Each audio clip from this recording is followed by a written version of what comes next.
can be really harsh if you have a headache, head pressure, anything like that. But this is one of the best releases I found for my back, is to really start at the spot where it begins and unravel that area a little bit more. So if you feel anything tight that you'd like to just stay focusing on, imagine that your neck is just really heavy. It's not doing anything. It's very passive, and you're just letting your head kind of hang on this side of the block. You can do whatever you'd like with the legs. They can be long. You can have the knees up. If you want to work on hips, you can put the feet together and drop them down open. I'm just going to leave mine straight for now. When you're ready, come back to center. And then we're going to do the same thing on the left side. So look as far as you can on the left side.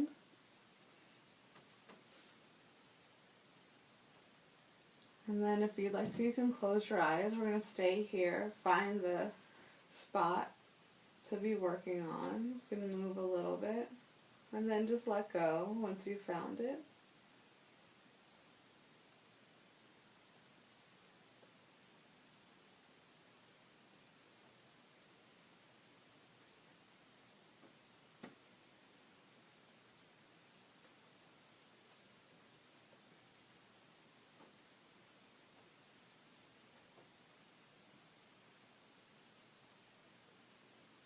When you're ready, start to look halfway back towards center, so you'll feel another spot here, and just relax.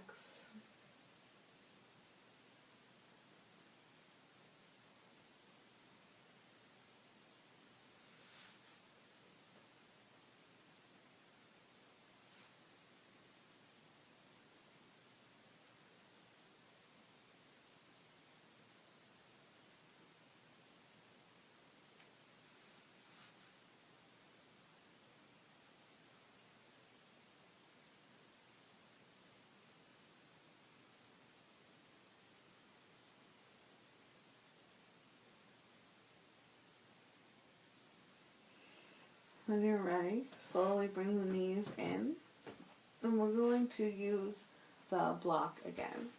So if you can, lay on your back, palms face down, and we're going to put the block on medium height underneath your sacrum, or the very end of your spine. You can feel that flat area right before your butt starts.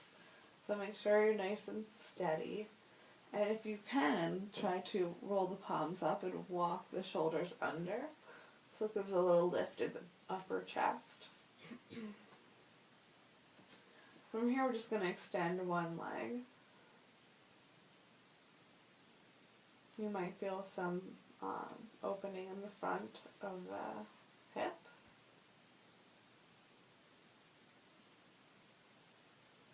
And we'll switch sides.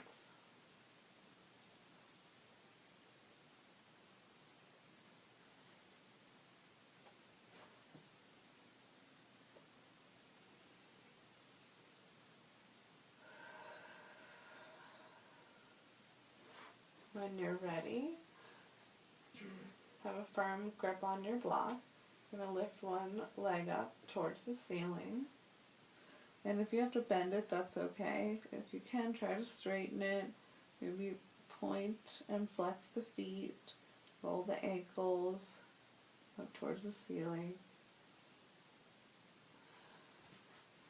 Just let the leg hang and rest.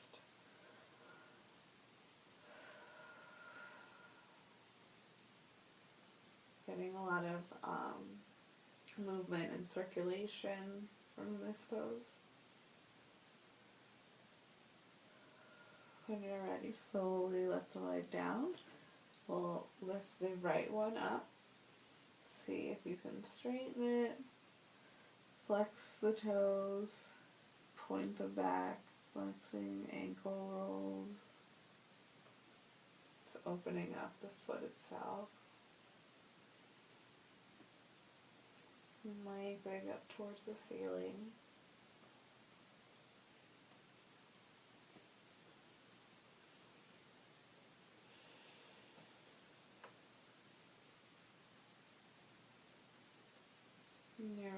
and come down. So if you are comfortable here, you can stay here. This is supported bridge pose, and breathe. If you'd like to go a little bit deeper, I'm going to ask you to get on your tippy toes. Lift the block up to the highest height and find the area on the sacrum where it was before. From here, you're going to start to point the toe of the left foot, point it to the ground, and you see my left hand is somewhat close, so I can grab my left foot and tuck those toes under, and then I can keep bringing the foot up towards my shoulder, and I'm getting a deep stretch in the hip and the entire quadricep. Make sure your other foot is planted firmly.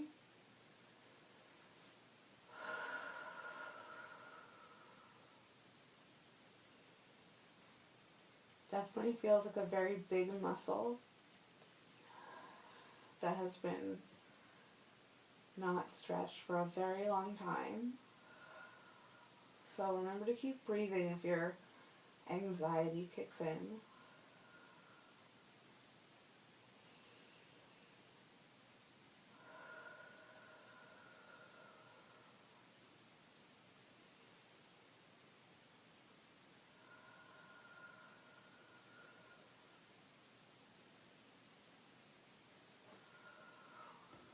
When you're ready, maybe pull a little bit closer.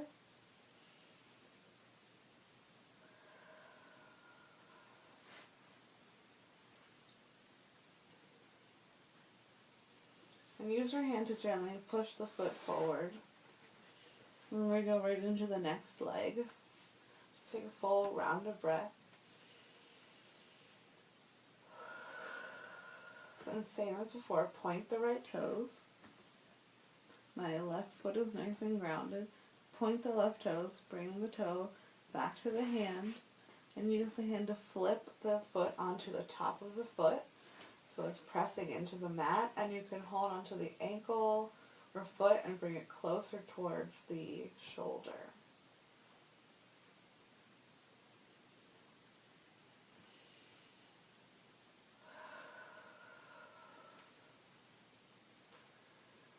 This is definitely one of those poses where my initial reaction is, I don't want to be here, but I know that that's because I have not opened this area in such a long time.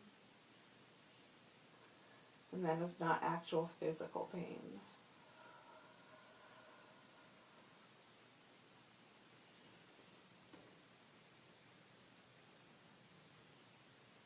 Make sure you keep your knees hip width apart.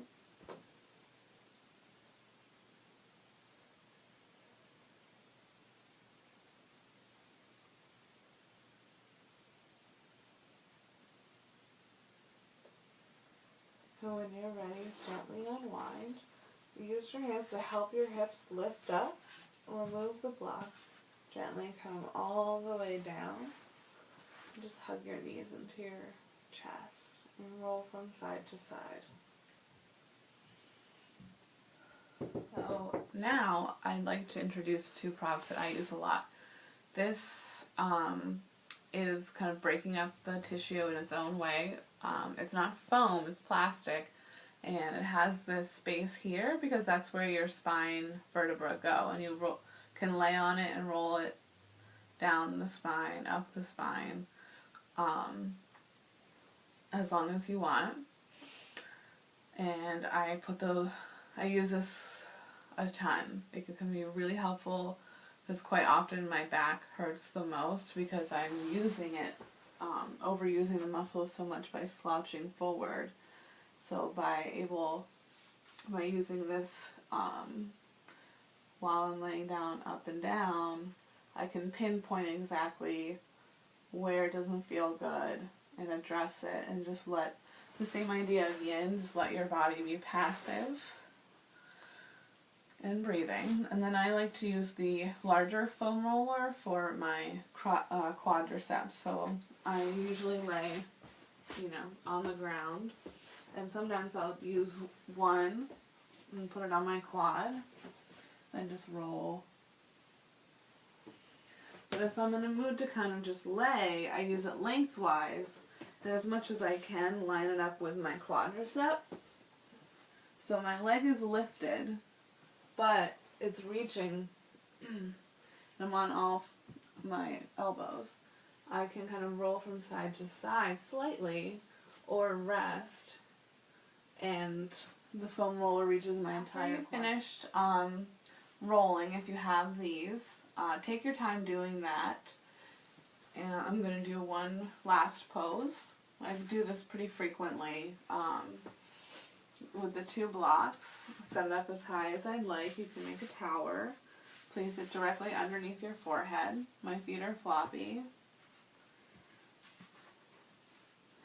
I'm just going to let my arms rest wherever they want. Palms up, palms down.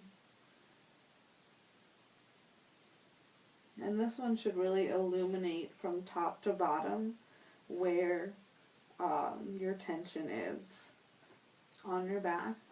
And you should also feel some movement in your hamstrings. And you might have to move your blocks, that's okay.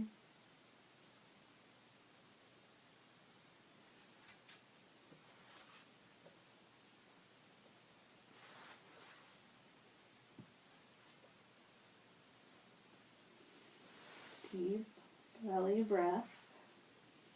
We'll be here for a few minutes.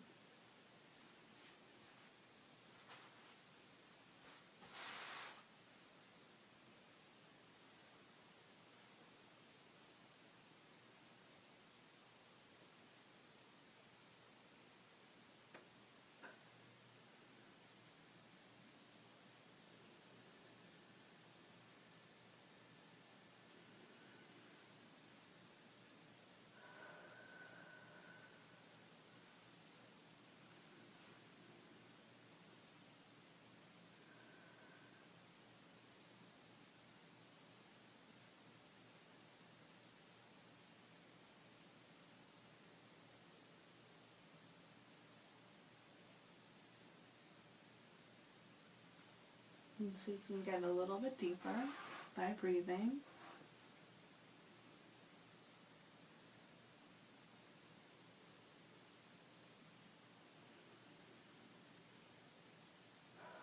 Letting go of the thoughts crossing the mind.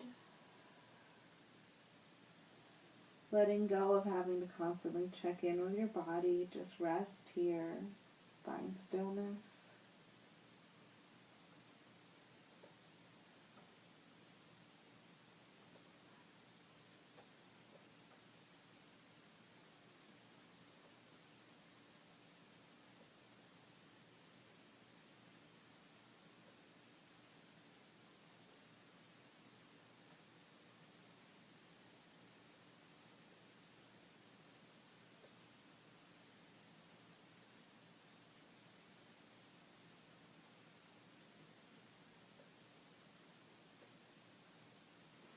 Palms down.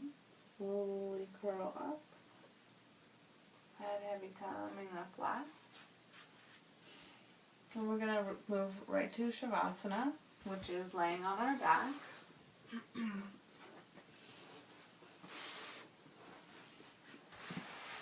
So all the way down, feet long, palms face up. Take a nice deep breath.